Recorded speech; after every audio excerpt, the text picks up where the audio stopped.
गुरु बंधु सखा, तेरे चरणों में गुरुवर मेरे कोटि प्रणाम। तेरे चरणों में गुरुवर मेरे कोटि प्रणाम। गुरु मात पिता गुरु बंधु सखा, गुरु मात पिता गुरु बंधु सखा, तेरे चरणों में गुरुवर मेरे कोटि प्रणाम। तेरे चरणों गुरुवर मेरे को।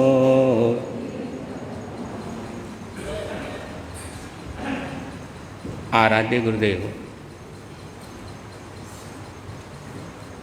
राजऋषि विष्णु पितामह पूज्य श्री सुमति प्रकाश जी महाराज साहब, वाचनाचार्य उपाध्याय परवर पूज्य श्री विशाल मुनि जी महाराज साहब एवं इस धर्म सभा को अपना पावन सान्निध्य प्रदान कर रहे महामंत्र नवकार के परम साधक पूज्य श्री विचक्षण मुनि जी महाराज साहब के चरणों में शत शत वंदन नमन करते हुए उपस्थित विदुषी साध्वी मंडल, धर्म प्रेमी श्रोतागण,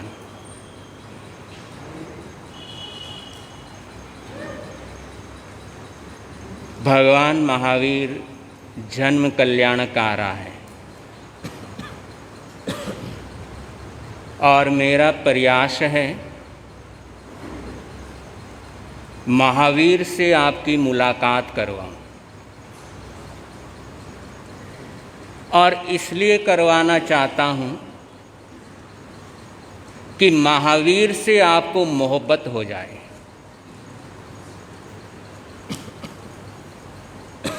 और पक्का है, क्योंकि महावीर एक ऐसी शख्सियत है कि जिसने भी इस महापुरुष से मुलाकात की उसको महावीर से मोहब्बत हुई है। और ये 7 दिन महावीर से मुलाकात के हैं।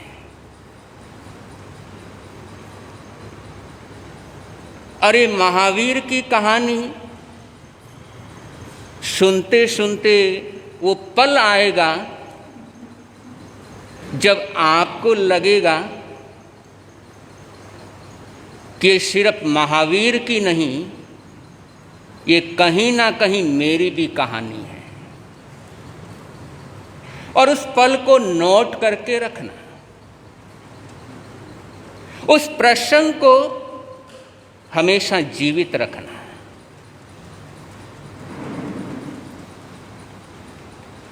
और ये मुलाकात, और इस मुलाकात में कुछ चीज़ें लिखते जाना, क्योंकि साथ साथ में 12 तारीख को महावीर से मुलाकात, इस पर एक क्वेश्चन पेपर भी रहेगा।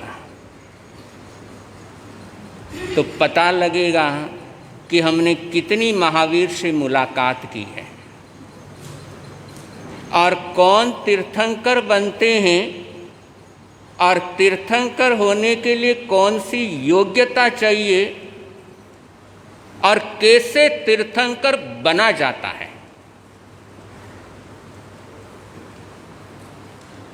पहले इस पर चर्चा करें कि तीर्थंकर होते कौन हैं। और तीर्थंकर की खासियत होती है, तीर्थंकर आँख नहीं बदलते, लेकिन देखने का तरीका बदल जाते हैं। तीर्थंकर पाँव नहीं बदलते, लेकिन चलने का तरीका बदल देते हैं। और ऐसे ही तीर्थंकर की कहानी,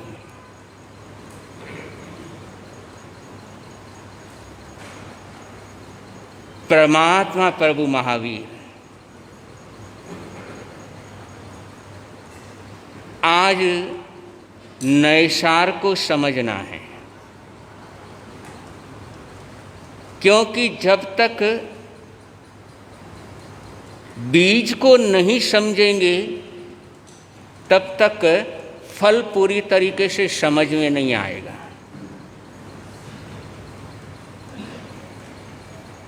जंगल में मंगल से मुलाकात हो गई और जंगल में मंगल दिखाई देना ये कोई साधारण घटना नहीं है, वरना देखकर भी कहाँ दिखाई देते हैं मंगल। नैसार आज की भाषा में कारपेंटर है। जंगल में गया हुआ है, लकड़ियों को सुधार रहा है और लकड़ियों को सुधारते सुधारते जीवन को सुधारने वाले दिखाई दे गए। है संभव? व्यापार करते करते, सौदा करते करते संत दिखाई दे जाए और ग्राहक को कह दो 2 मिनट रुक जाओ मैं आता हूं, संभव है? 9:15 बजे के बाद यहां पर बैठना पॉसिबल है?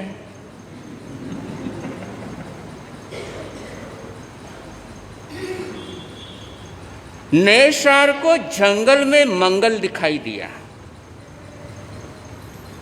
और मंगल से ऐसी मुलाकात हुई कि मंगल की यात्रा शुरू हो गई।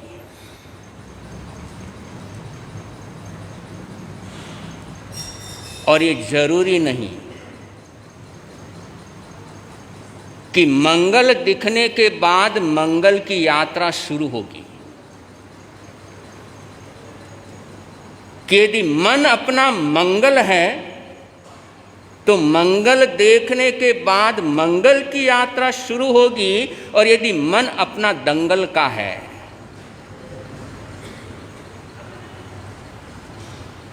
तो मंगल को देखकर भी दंगल करने के विचार आएंगे। जिस समय परमात्मा प्रभु महावीर की साधना अंतिम चरण में थी, ध्यानस्थ हैं और एक ग्वाला गुजरा। ग्वाला पास से गुजर रहा है, उसने प्रभु महावीर को यानी मंगल को देखा और मंगल को देखा, लेकिन मन कौन सा है? मन कौन सा? दंगल वाला। और मन अपना यदि दंगल वाला है तो काम कौन से होंगे?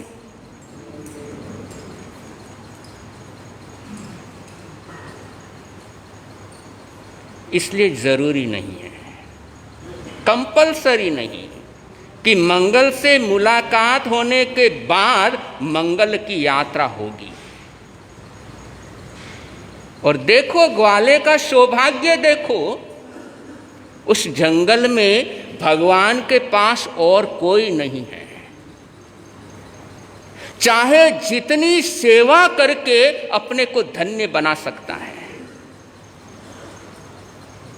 अकेला,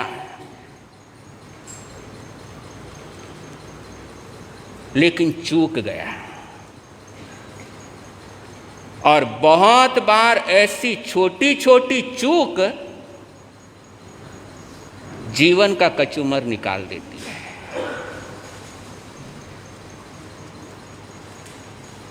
घर में बूढ़े माँ बाप हैं, सेवा करने का बढ़िया मौका मिला हुआ है,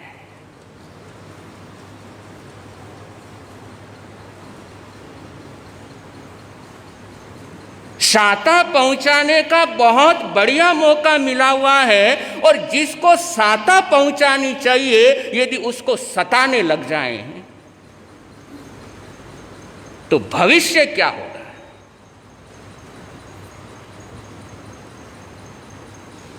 कभी सोचा?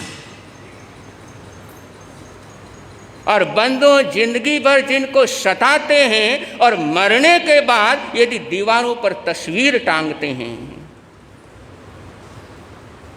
तो इससे बड़ा पाखंड और क्या हो सकता है?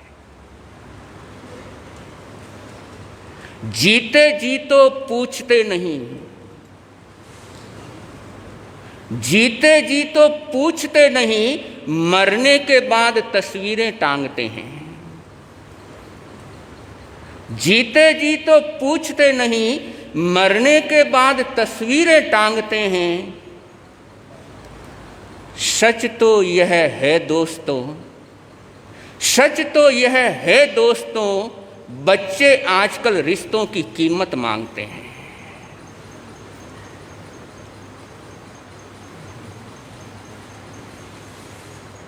हर रिश्ते की कीमत चाहिए,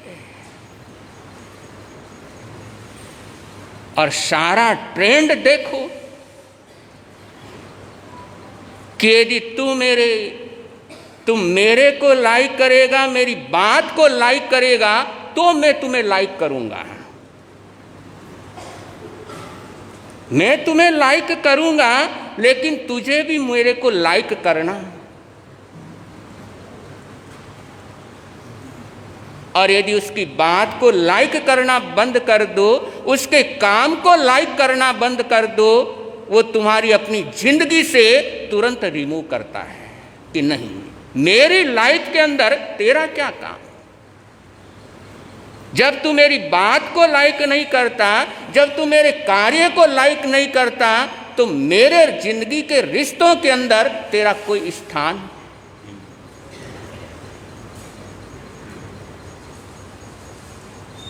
तो जीते जी तो पूछते नहीं, मरने के बाद तस्वीरें टांगते हैं। सच तो यह है दोस्तों, बच्चे आजकल रिश्तों की कीमत मांगते हैं।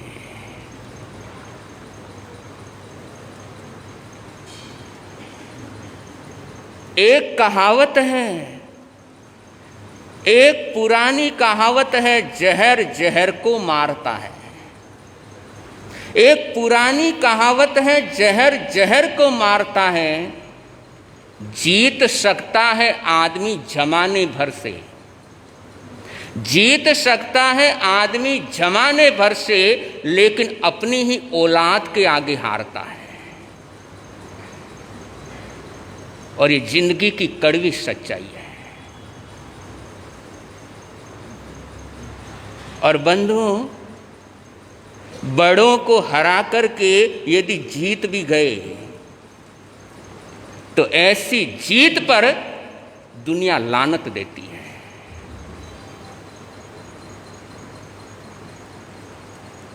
कि उसका कोई मतलब नहीं, जीरो है, यदि बड़ों को हराकर हम समझते हैं हम जीत गए। इसलिए बड़ों के सामने हारना भी बहुत बड़ी जीत होती है। बाहुबली बड़े के सामने हार गए। भरत की ताकत नहीं थी कि बाहुबली को हरा सके।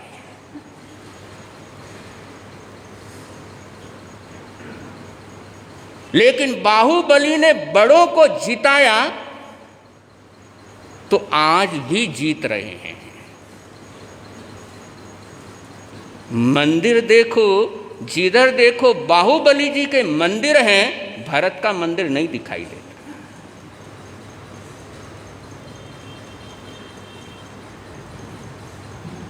इसलिए प्रयास हो बड़ों को जिताने का, और बड़ों को जिताते रहेंगे तो जीत अपनी पक्की है। टटोलना, स्वयं को देखना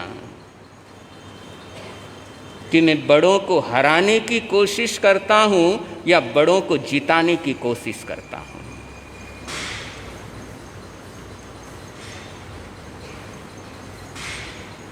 और यदि कहीं करेक्शन की जरूरत लगे तो करेक्शन करते जाना, करते जाना। तो नैषार को जंगल में मंगल नजर आ गए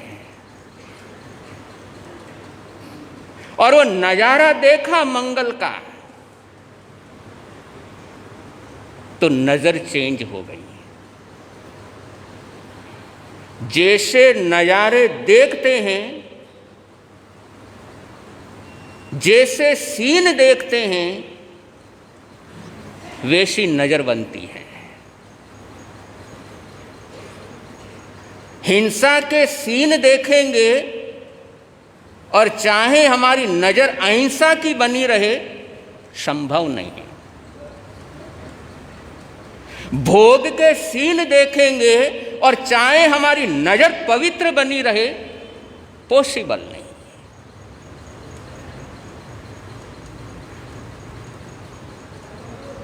इसलिए दिन भर हम क्या देखते हैं,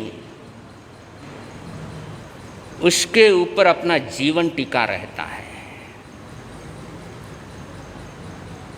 क्या चीजें देखते हैं, क्या चीजें हमारे आंखों के सामने से गुजरती रहती है, और जैसे जैसे नज़ारे देखते जाएंगे, जैसे जैसे सीन देखते जाएंगे, वैसा वैसा जीवन बनता चला जाएगा। इसलिए नजर को चेंज करना हो तो सीन को चेंज करो। और बंदों, भोग वासना के सीन देखते रहेंगे तो बादल भोग वासना के ही बनेंगे, और एक बार बादल बन गए तो बादल बरसने ही बरसने हैं। हो सकता है यहां नहीं बरसे, कहीं और जाकर के बरस जाए, लेकिन बादल यदि बने हैं तो बादलों को बरसना ही बरसना है। इसलिए ऐसे बादल अपनी जिंदगी में बनने मत दो।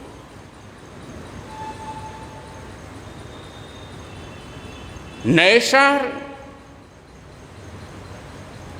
मंगल को देखा, संत को देखा,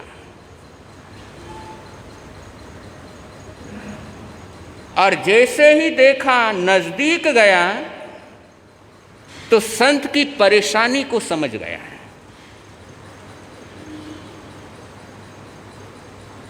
एक अजनबी की परेशानी को चेहरा देख करके समझ गया।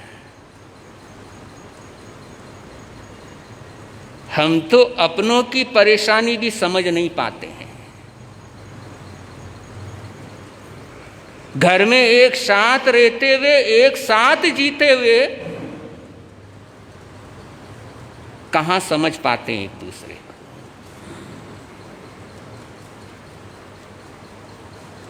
और जिंदगी का अजीब हाल हो गया, बेगाने हालचाल पूछ रहे हैं और अपनों को खबर तक नहीं है।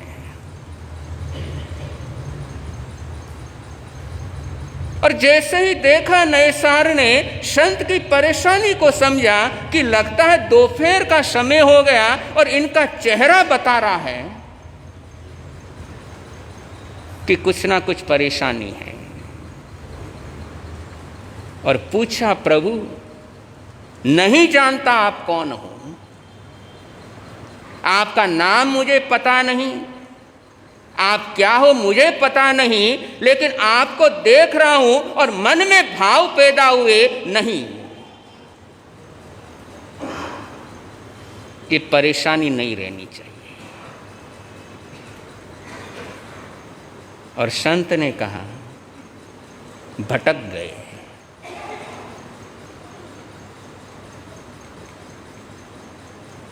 और नैषार कहता है कि मैं तुम्हें रास्ता बताऊंगा, लेकिन तुम्हें भी मुझे रास्ता बताना पड़ेगा कि तुम भी भटके हुए हो और मैं भी भटके हुए हो, भटके हुए हो।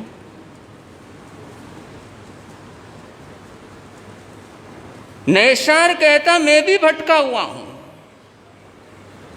आप धरती का रास्ता भटके हुए हो और मैं जीने का रास्ता भटका हुआ हूं।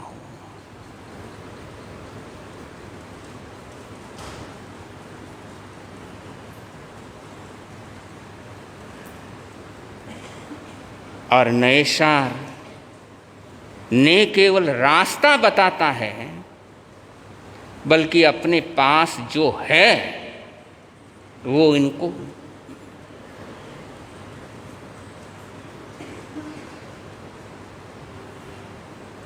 और वहां से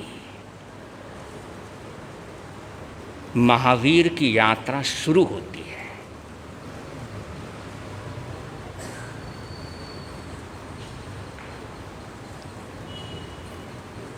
और सारे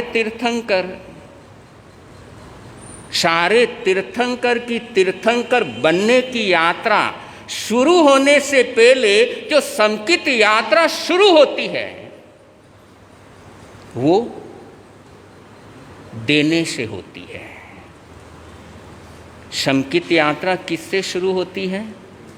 देने से। और याद रखो, जब तक संकित यात्रा शुरू नहीं होगी तब तक यों समझना कुछ भी शुरू नहीं हुआ, जीरो।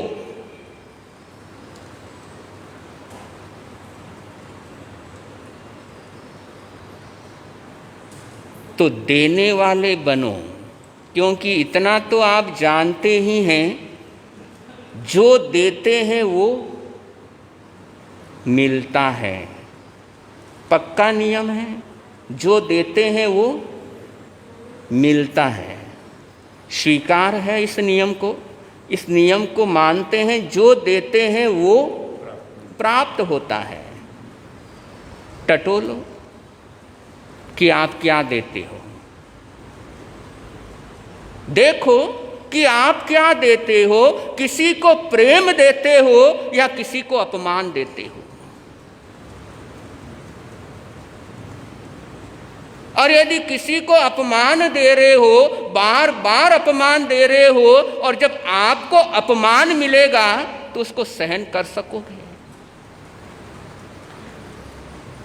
क्योंकि आदत तो अपमानित करने की है। आदत कौन सी है? अपमानित करने की है। और जब अपमान झेलना पड़ेगा तो हो पाएगा बर्दाश्त?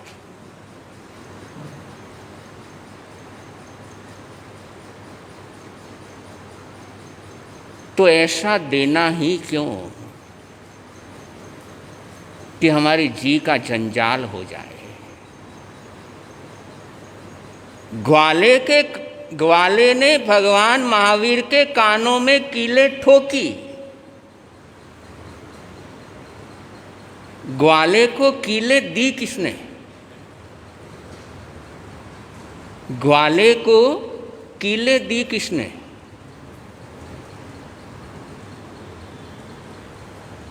किसने दी? भगवान ने दी। कीलें दी इसलिए कीलें ठोकी गई।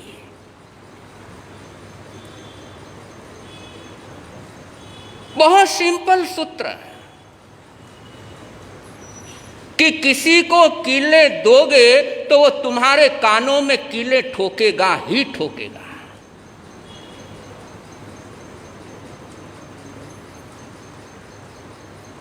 वासुदेव के भव में शैया पालक के कानों में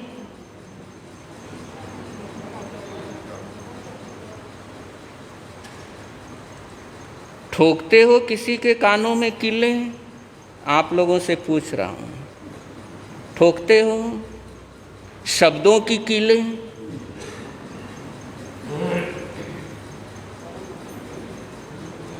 और 10वें कालिक सूत्र में जिक्र हुआ है कि शब्दों की कीले लोहे के कीले से भी खतरनाक है। कि ऐसी कीले हैं, ये वेरानुबंध वेर का निर्माण होता है। कि ऐसे वेर का अनुबंध है, ऐसे वेर का कांटेक्ट हो जाता है कि जिंदगियां खप जाती है, लेकिन ये वेर खत्म नहीं होता है।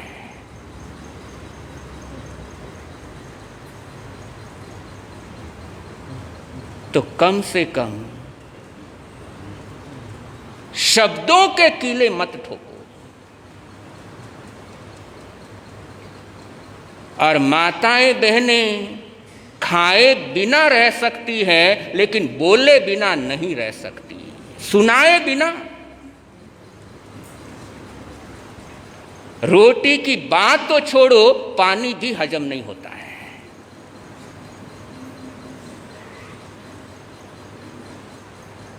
लेकिन कभी घोर किया कि बहुत खतरनाक है, बहुत खतरनाक है। इनसे बच सको तो बचने का प्रयास करो, वरना कानों में कीले ठोकने वाले ग्वाले तैयार बैठे अगले जन्म में।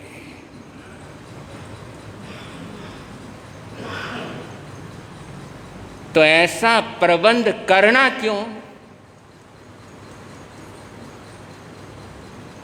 कि समय आने पर कानों में कीलें खानी पड़े।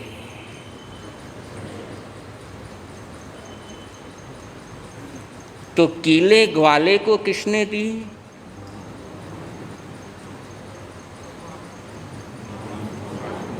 दुष्ट कौन, ग्वाला या भगवान के कर्म?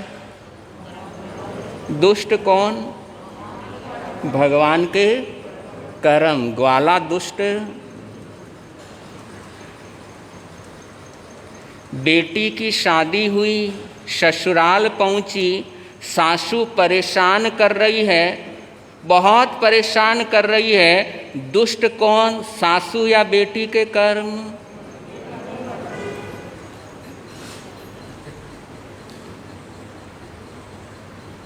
और इतनी सी बात समझ में आ जाए तो बाकी की रामायण हो ही ना। कि जो कुछ भी मेरी जिंदगी में हो रहा है, it's depend on me, not anyone else. जो कुछ भी हो रहा है मेरी जिंदगी में, जो हो रहा है उसका जिम्मेदार सिर्फ और सिर्फ मैं हूं।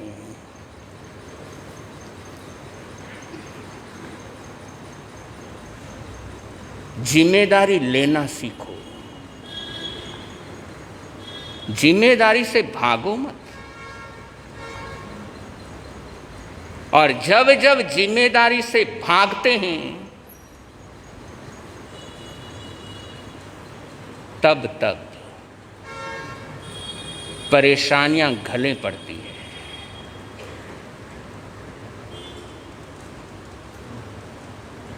तो ग्वाला जिनको शाता पहुंचानी चाहिए थी, उनके कानों में कीलें ठोकने। ऐसी गलती अपने को बोल दो, ऐसी गलती मेरे को, ऐसी गलती मेरे को कि जिनको शाता पहुंचानी है, कम से कम शब्दों के कीले में नहीं ठोकूंगा। ऐसी वाणी, ऐसी कर्कश वाणी, ऐसी कठोर वाणी कम से कम अपने घर के अंदर मैं प्रयोग नहीं करूंगा।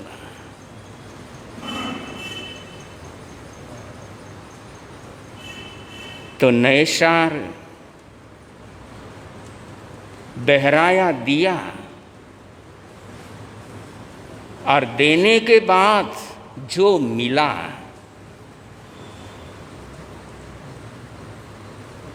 सब कुछ बदल गया।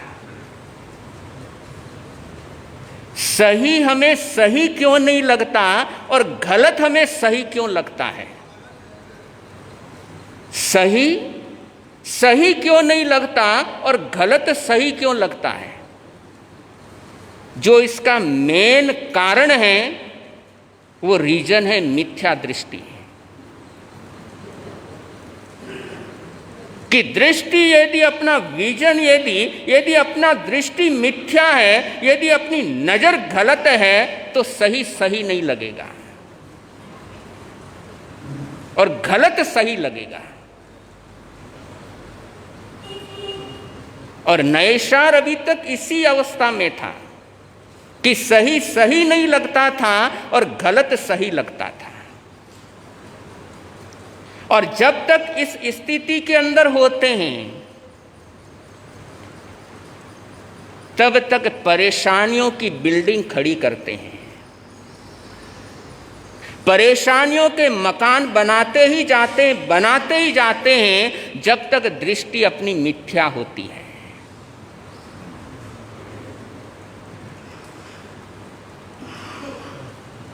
नागश्री ब्राह्मणी घर के अंदर सौभाग्य की जहाज आई। नागश्री ब्राह्मणी के घर में सौभाग्य का जहाज आया, लेकिन सौभाग्य के जहाज की सवारी करना हर किसी के नसीब में कहाँ लिखा होता है।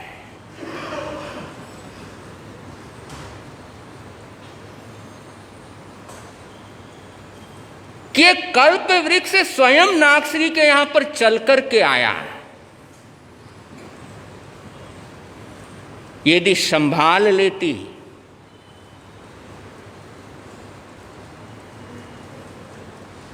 तो गति बिगड़ती नहीं।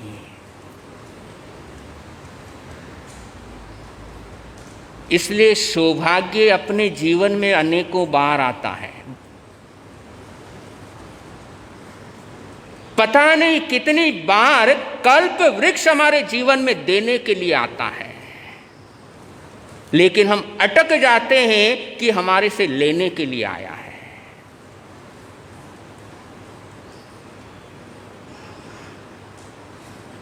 और नागश्री यहां पर गलती करके रह गई, कल्प वृक्ष को संभाल नहीं पाई और क्या देना था और क्या दे गई।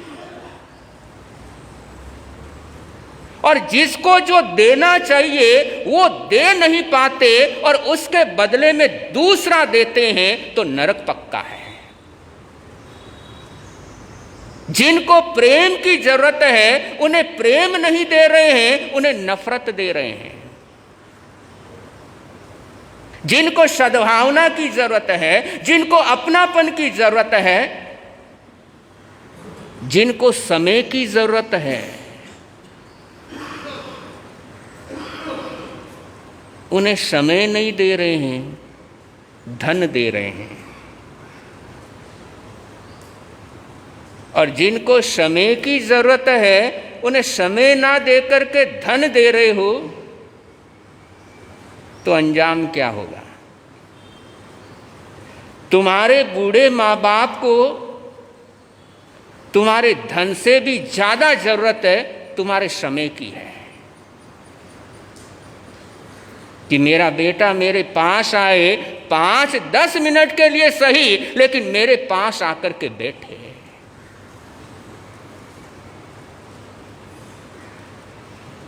लेकिन बेटे के पास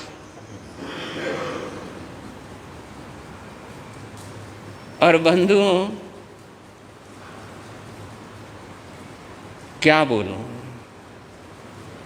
स्कूल तो लगभग सभी गए हैं आप लोग, और स्कूल के बैग में अलग अलग सब्जेक्ट की अलग अलग कॉपियाँ, और साथ में एक रफ कॉपी, साथ में रफ कॉपी, और बाकी जितनी भी सब्जेक्ट की जो कॉपियां हैं, चाहे हिंदी है, मैथ है, इंग्लिश है, जो भी है, वो नीट एंड क्लीन है। तो किसके कारण से है?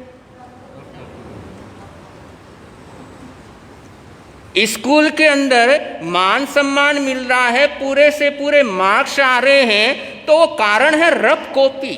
बाकी सारी कॉपियां सही हालत में हैं,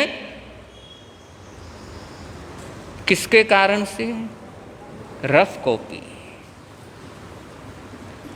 वो खैर वो बचपना था कि रफ कॉपी की हवाई जहाज बना करके, लेकिन यदि असली जिंदगी में भी यही करने लग जाते हैं कि आज अपना यदि दमदार जीवन है, अपना यदि शानदार जीवन है, तो कहीं ना कोई अपनी लाइफ में एक रफ कॉपी का जरूर है। वो कोई भी रफ कॉपी हो सकती है कि उस रफ कॉपी के कारण आज हम इस शानदार स्थिति के अंदर हैं।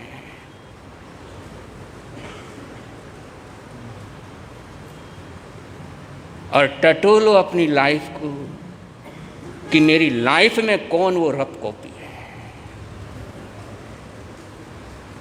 कि स्कूल जाता था तो भी रफ कॉपी के साथ बुरा हाल करता था, और आज इस जिंदगी में, आज इस मुकाम पर हूं तो भी रफ कॉपी के साथ वही बुरा हाल कर रहा हूं। कोई ना कोई तो होगा रफ कॉपी। बिना रफ कॉपी के ये जीवन इतना चमकीला बन नहीं सकता। ये जीवन इतना सुंदर बना है तो कोई ना कोई रफ कॉपी है।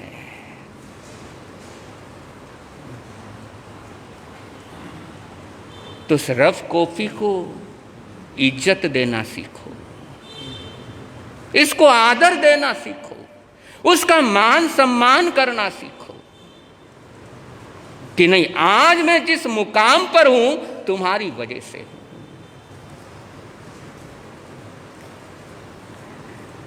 तुम्हारे त्याग और बलिदान के कारण हूं।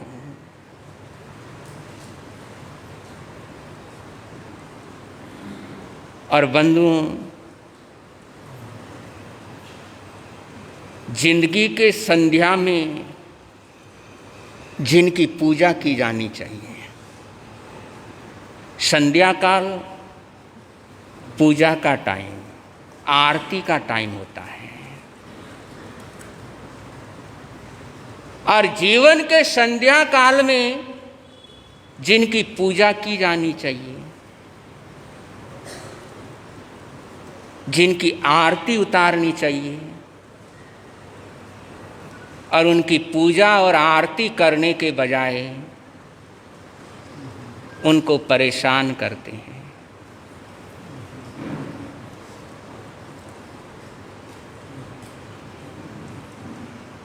उनको सताते हैं।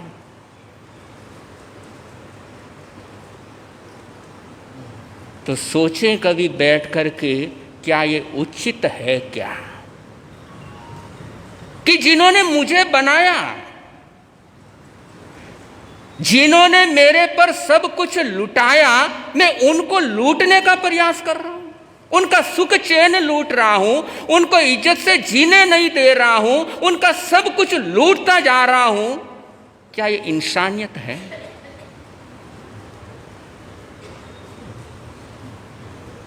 बंदो, जिन्होंने हमारे पर तन मन धन तीनों लुटाए,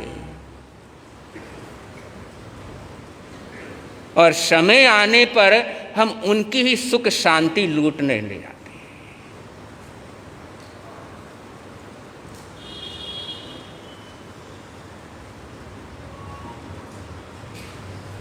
तो बहुत कुछ संभलने की जरूरत है। स्वयं को टटोलने की जरूरत है।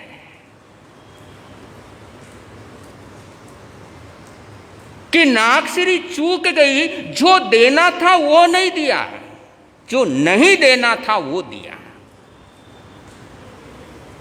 और इससे दुर्भाग्य का निर्माण होता है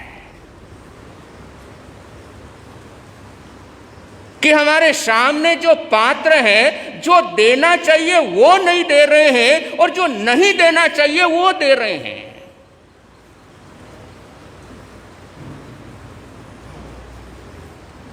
इसका मतलब है कि सौभाग्य को हम स्वयं लात मार रहे हैं, सौभाग्य को हम स्वयं ठुकरा रहे हैं।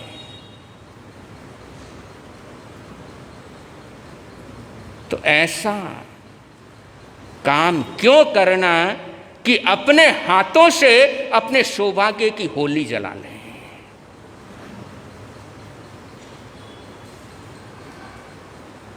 नैषार, समझदार नैषार समझ गया, तकलीफ समझ गया, और न केवल समझा बल्कि तकलीफ को दूर करने का भी प्रयास करने लगा।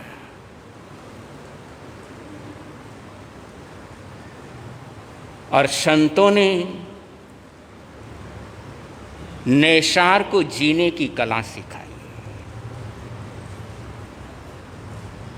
और नैषार के जीवन में वो पल आया, जंगल के अंदर वो क्षण आ गया कि नैषार की समकित यात्रा शुरू हो गई।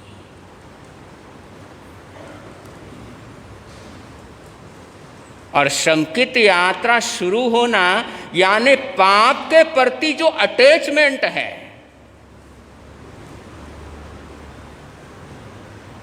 वो अटैचमेंट खत्म हो जाता है। पाप के प्रति जो अट्रैक्शन है, पाप के प्रति जो आकर्षण है, पाप जो हमें खींचता है, वो बंद हो जाता है। और पाप के प्रति आकर्षण यदि बंद हो गया तो आगम का सूत्र है शमत दंसी ने करई पावम,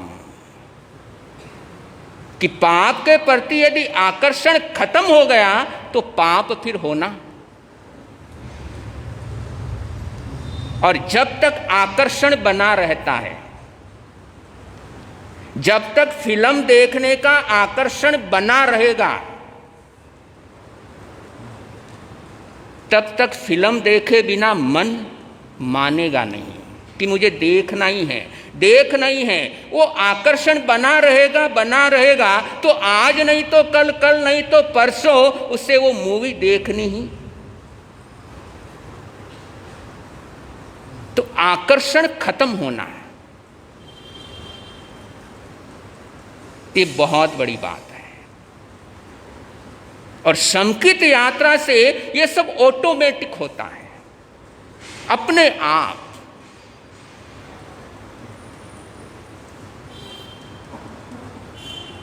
और नैषार की दृष्टि बदली,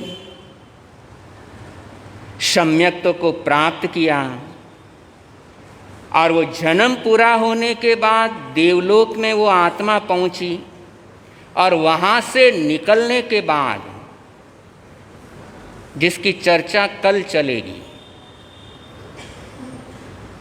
एक ऐसे खानदान के अंदर जन्म होता है जहाँ पर प्रथम तीर्थंकर, प्रथम चक्रवर्ती, प्रथम मोक्ष जाने वाली आत्मा, ऐसा सौभाग्यशाली खानदान मिलता है। मरीचि का प्रसंग कल आएगा, सिर्फ एक हिंट देकर के खत्म कर रहा हूं, और हिंट के साथ साथ एक प्रेरणा भी है कि जिंदगी में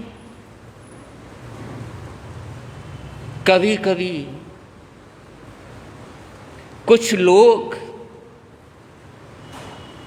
ऐसे साइक्लोन की तरह अपनी जिंदगी में आते हैं कि सब कुछ बर्बाद करके आगे बढ़ जाते हैं।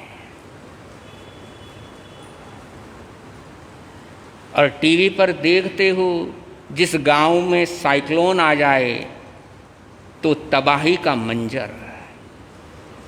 और लाइफ में भी ऐसा होता है, कोई कोई लाइफ में ऐसा साइक्लोन की तरह आता है कि सब कुछ तबाह करते हुए आगे।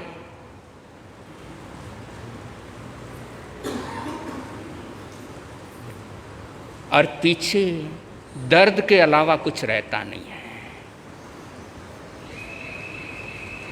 तो किसी की लाइफ के अंदर कभी वो बनकर के मत पहुंचो, और दो की लाइफ के बीच में जब तीसरा वो बनकर के पहुंच जाता है तो सिर्फ और सिर्फ बर्बादियां होती है।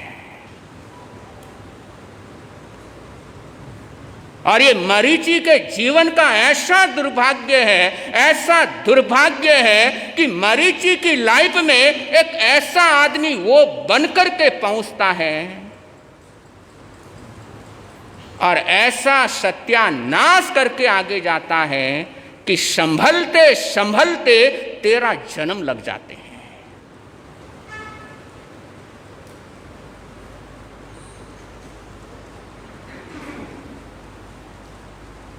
और वो प्रसंग कल चलेगा कि कैसे जिंदगी की सुख शांति जब जिंदगी में कोई तीसरा आ जाता है तो कैसे सुख शांति विदा हो जाती है।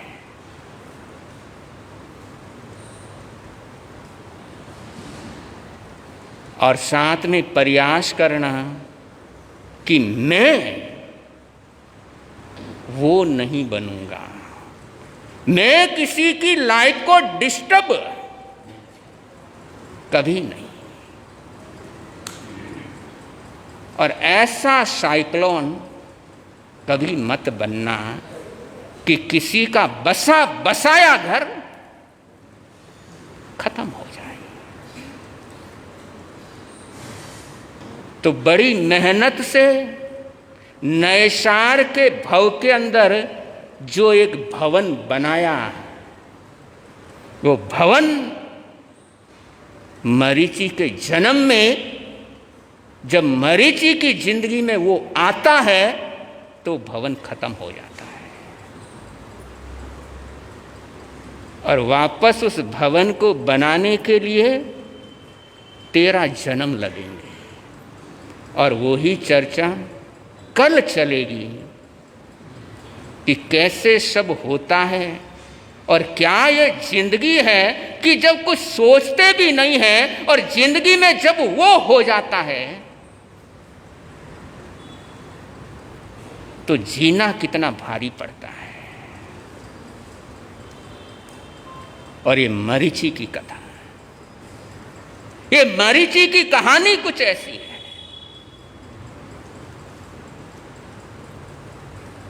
तो सुनने का प्रयास करना है और आप लोग आए हैं और प्रयास करें आज कि कम से कम एक जने को फोन जरूर करें कि महावीर से मुलाकात करना है।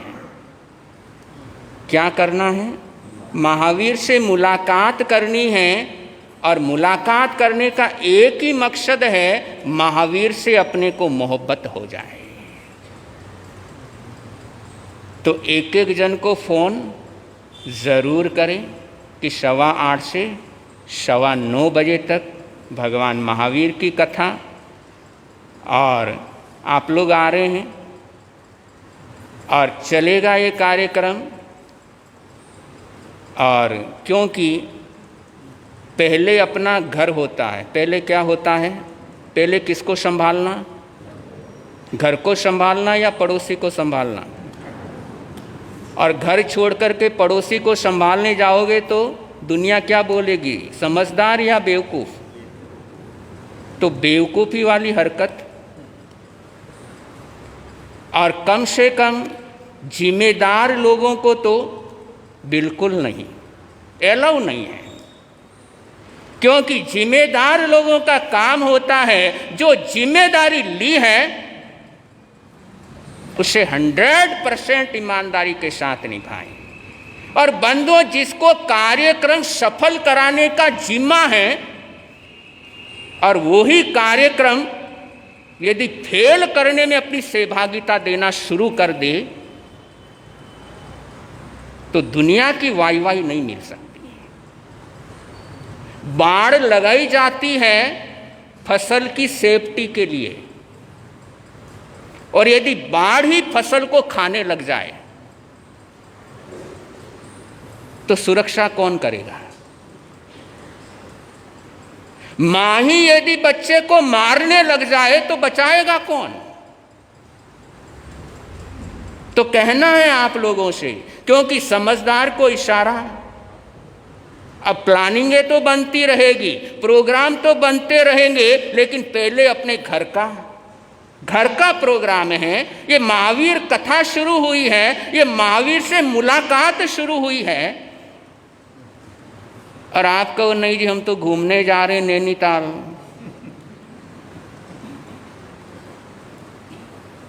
मजा आएगा? तो कहीं से कहीं स्वयं को चेक करो कि मेरे घर के अंदर ऐसे महान पुरुष आए हैं, और कम से कम ये 7 दिवसीय कार्यक्रम का आयोजन हुआ है, शुरुआत के दिन है, और शुरुआत के दिनों में लोगों को जोड़ना चाहिए, ने कि फोन कर करके कि भाई चलो चलो चलो चलो। क्या होना चाहिए? आपका कॉमन सेंस क्या बोलता है? तो इशारा है, मानो तो आपकी खुशी, नहीं मानो तो पुनः पुनः सवानों हो चुके हैं। पुनः पुनः सबके लिए मंगल कामनाएं हैं, और पूज्य श्री पंडित जी महाराज साहब का पावन आशीर्वाद आ रहा है। और आज इस कार्यक्रम की पश्चात जो धर्म प्रभावना का जो लाभ ले रहे हैं, श्रीमती संतोष जैन, दर्शन लाल जैन, पुष्कर जी जैन, भास्कर जी जैन एडवोकेट परिवार हैं, और बहुत भाग्यशाली पुण्यशाली परिवार हैं, और हमेशा अच्छे कार्यों के अंदर हमेशा आगे से आगे रहते हैं। तो इस परिवार के लिए बहुत बहुत मंगल कामनाएं देते हैं। और कल का जो लाभ लेंगे श्रीमान हरबंस लाल जी, शोभन कुमार जी परिवार 100 नंबर वाले, और श्री केवल चंद जी डिप्टी लाल परिवार का कल का लाभ रहेगा। तो पुनः पुनः इस परिवार के लिए भी बहुत बहुत मंगल कामनाएं देते हैं। अब नवकार मंत्र साधक पंडित रत्न पूज्य श्री विचक्षण मुनि जी महाराज साहब अपना पावन आशीर्वाद आप सबको दे रहे हैं, और उसके बाद मंगल पाठ और संघ की तरफ से सूचनाएं, लकी कूपन आदि का कार्यक्रम रहेगा। तो 5-7 मिनट का और कार्यक्रम है।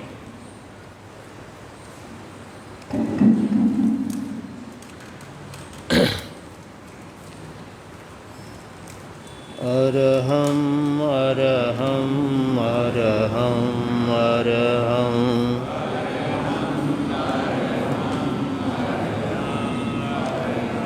अरहं अरहं अरहं अरहं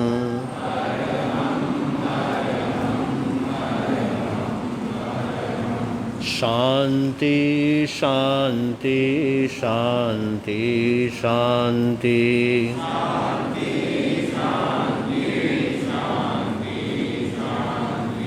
शांति शांति शांति शांति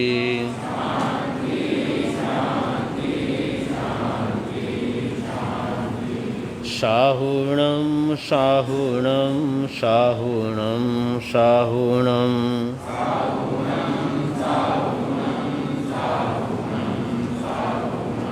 शाहुणं शाहुणं शाहुणं शाहुणं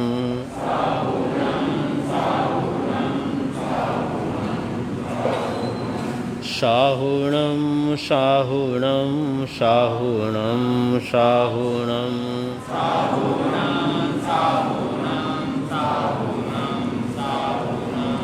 ओम शांति।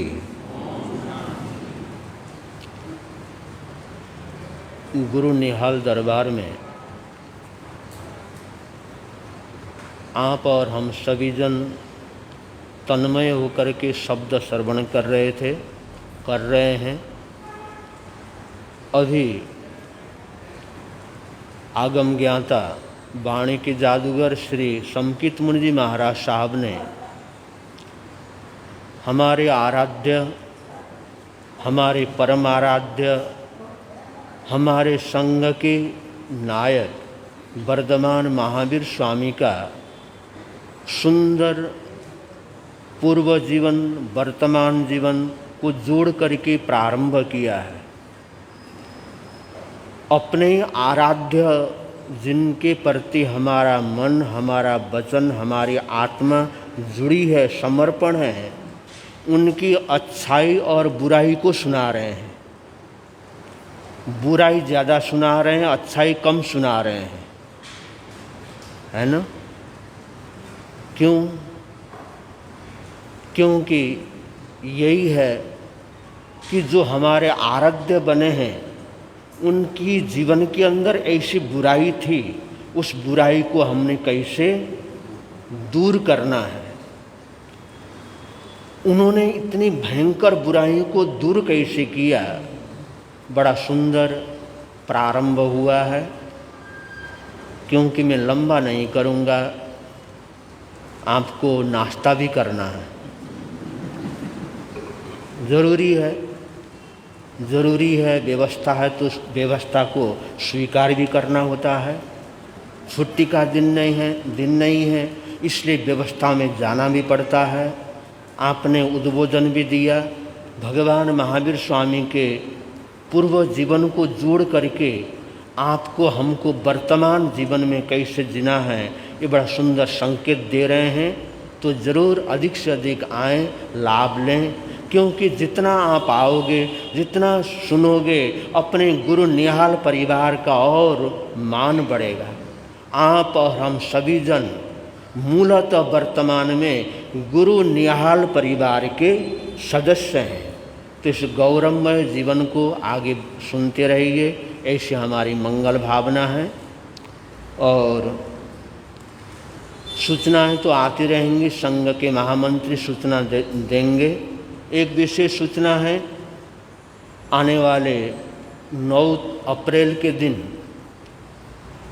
उपाध्याय परवर श्री हेमचंद जी महाराज साहब, जिनका हमारे गुरु निहाल परिवार के साथ शुरू से घनिष्ठता रही और यथानाम तथा गुण संपन्न श्री शांतिस्वरूप जी महाराज के साथ में पूज्य हेमचंद जी महाराज का बहुत लगाव रहा है। मिलन भी हुआ है, आवागमन भी होता रहा है। और उनके शिष्य श्री आशीष मुनि महाराज साहब कई वर्षों से गुरु निहाल परिवार में विराजमान हैं। तो उपाध्याय श्री हेमचंद जी महाराज का 10वां पुण्यतिथि 9 तारीख को है। और प्रातःकाल तो इतना लंबा समय नहीं है, प्रवचन का 1 घंटा रहेगा। फिर व्यवस्था को देने में, लेने में, संभालने में आधा घंटा लगना ही है। 10 बज जाते हैं अपने आप, इसलिए हम लंबा नहीं कर रहे हैं। इसलिए उस दिन दोपहर को ठीक 3 बजे से 4 बजे तक का भगवान पार्श्वनाथ के जीवन से जुड़ी हुई साधना के मंत्रों का जाप होगा। क्योंकि पूज्य हेमचंद जी महाराज पार्श्वनाथ भगवान के उपासक थे, तो उनको ध्यान में रखते हुए पुण्यतिथि के उपलक्ष्य में दोपहर को 3 से 4 बजे तक पार्श्वनाथ भगवान की हम आराधना करेंगे, उपासना करेंगे, प्रार्थना करेंगे, जाप करेंगे और शरणम पवज्जामि कह करके उनका शरणा स्वीकार करेंगे, शरणा लेंगे। तो ऐसे जैन सभा तथा अन्य जितने भी सदस्य हैं सभी को, तथा महिला मंडल, श्राविका मंडल, स्वाध्याय मंडल, सभी को ध्यान रखना है। 1 घंटा 1.25 घंटे का उस जाप का कार्य रहेगा। तो अधिक से अधिक मनोभाव बनाना और भरपूर आने का मनोभाव बनाना है 1 घंटे के लिए। ऐसे हमारी पुनः पुनः मंगल कामना, मंगल भावना, इन्हीं मंगल कामनाओं के साथ सर्वमंगलम। नमो अरहंताणम, नमो सिद्धाणम, नमो आयरियाणम, नमो वज्जायाणम, नमो लोये सब्ब साहुणम। अब संघ के महामंत्री आगे आएंगे और अपनी सूचनाएं देंगे।